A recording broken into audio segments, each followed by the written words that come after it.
The EU has a unique opportunity to support peace and development in the region.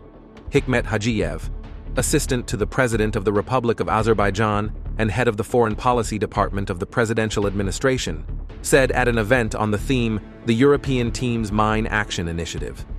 The event was held in the capital on May 3, with organizational support of the EU delegation in Baku.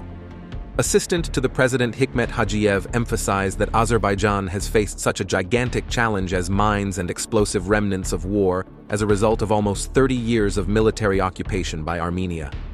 Azerbaijan is among the most mine-contaminated countries in the world.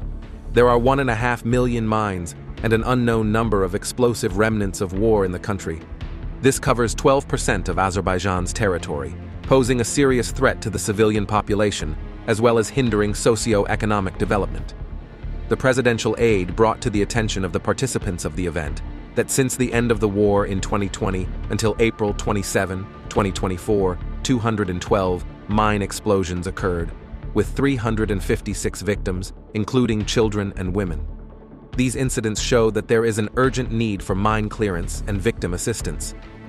In general, the number of mine victims in Azerbaijan over the past 30 years amounted to 3,435 people.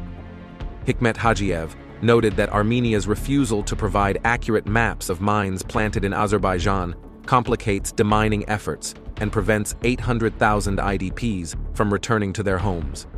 Azerbaijan relies on adequate political and practical support from the international community as a sign of humanity's solidarity in demining efforts.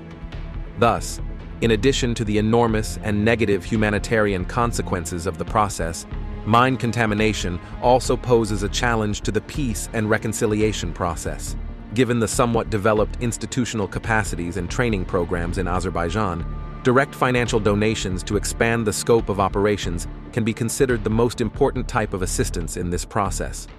Other priorities include support to mine victims, technical surveys, feasibility studies, data management, technological advances, application of geographic area methodologies, simultaneous use of multiple technologies to improve the demining process, support to female demining teams, expansion of mechanical demining, training of demining dogs, demarcation, fencing, education on the risks associated with explosive hazards, emphasized the aide.